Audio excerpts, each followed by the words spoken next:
moving carry to the surface, the less we're actually going to slow down at the other end. So if coming off my walls in a nice tight streamline this way is the best way to carry the speed, why isn't that the best way to finish every breaststroke?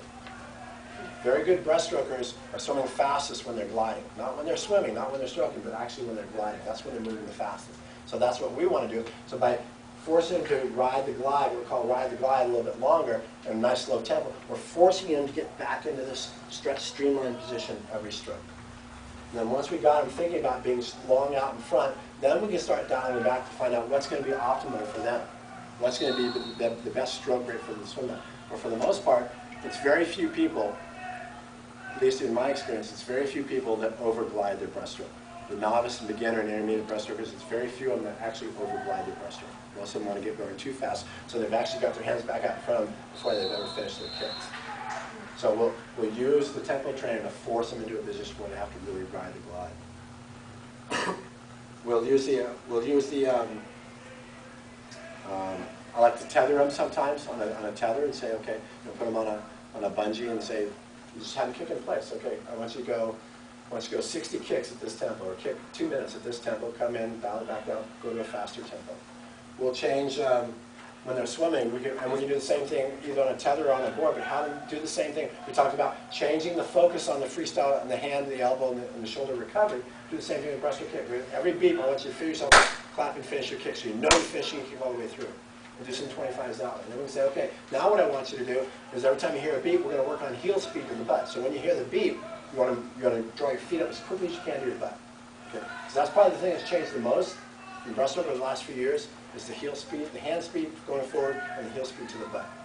So we'll work on make sure the heat up here. And then the next time we'll say, okay, now what I'm going to do is think about making sure that when you hear that beat, that's when we want to be engaging the most powerful part of our kick. Okay. So we'll just change it. It's the same tempo. It's just changing what their focus is. Okay. And we talked about this too, and Tim Elson, who works with FINIS, was in the second group. He says it's amazing with things, and we don't know why, but people will listen to the beat. I can tell them something to do and ask them to focus on that for 6 100s. But if I give them something like this, there's something like beeping in their head. It's just the way we are. So we use them that way. Butterfly, we'll talk about the hips and the kick, where we'll have them think about one time that they're going through the 25 very slow tempo, we'll think about pressing the chest and lifting the hips. So that's the beat. Second time we'll do, okay, now we've got that down. Now this time I want to think about making sure that when you hear the beat, now it's the snap of the feet. Press the hips, lift, snap the feet. Just change again. Change where you want the focus to be with the same tempo. It forces them to think about something differently.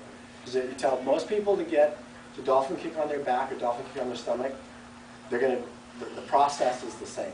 They'll think about the same thing. We have a tendency to do that when we're doing stroke drills also.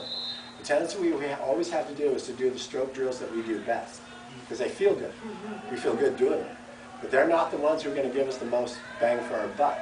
There's plenty of drills that I could do on my freestyle that I need to do that's going to make a much better stroke improvement in my stroke that I don't do very well. The tendency is to always go back to what I do well because it feels good.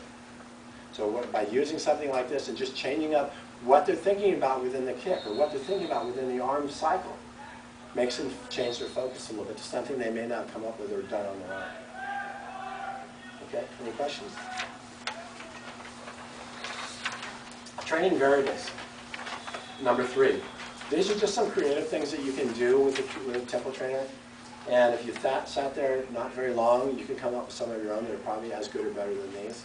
But vertical kicking is great. If you have 6, 7, 8 feet of water and you want to do vertical kicking, you can use these for tempo training for dolphin kick and breaststroke kick are the best. Okay? And you say, okay, we're going to go a minute, and we're going to go 5 sets of a minute on, 30 seconds off. And every minute, we're going to dial the tempo trainer down about 8 beats. So you start with something that's fairly rhythmic. They're getting their rhythm going, and they're feeling the flow of having one kick roll into the next. And then we just work your way down to where they're really kicking really hard. You can do the same thing with breaststroke kick.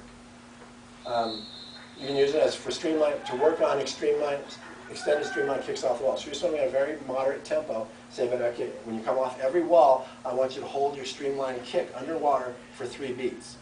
So it forces them to think about that process of coming off the wall. Because again, whenever we're moving faster than when we're pushing off the wall or diving off the block. So why not spend some time focusing on it? And they may not do it otherwise, unless you put them in a position that something as cheap as a $35 coach will help them to do that, just by putting them into the cap. Complicated interval sets. You might have people who can swim hundreds on the 130, but for some reason they just can't swim hundreds on the 125. It's too big of a jump.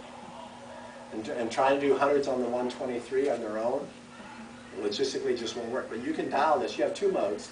First mode when you turn it on is your tempo mode. It'll go all the way to 9.99. Go past that and go into the second mode, which you can use for either interval training or pace training. You can set that for whatever you want. So I can set this for 123. Okay? And say, okay, all you got to do is, you don't have to worry about your numbers, just be ready to go when the clock goes. Set it for any interval you want. You can do descending interval sets this way. You say, okay, we're going to go 20 50s, and we're going to start with a very, very easy interval of a minute, and we're going to dial that down 2 beats, or 2 seconds, every 2 50s. That's enough time to pull it out, make the changes you need to do, and do that. So it'll act as the coach, and you don't have to worry so much about the numbers. So yeah, and this is really good for a lot of people who come into your program and they just can't figure out the base 60 clock. I mean, you have people who've been on your team for years who just can't figure out the base 60 clock. Sometimes you can let this do the work for them, you know. They hit a nerve, I'm sorry.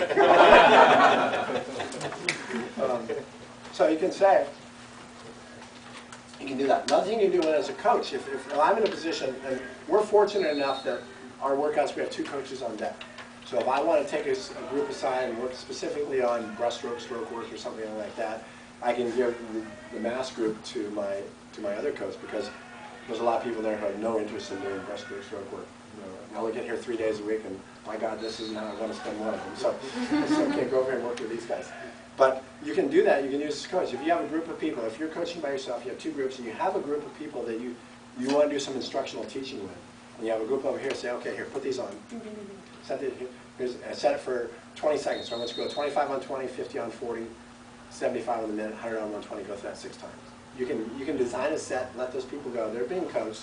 Someone's telling someone something is telling them what to do.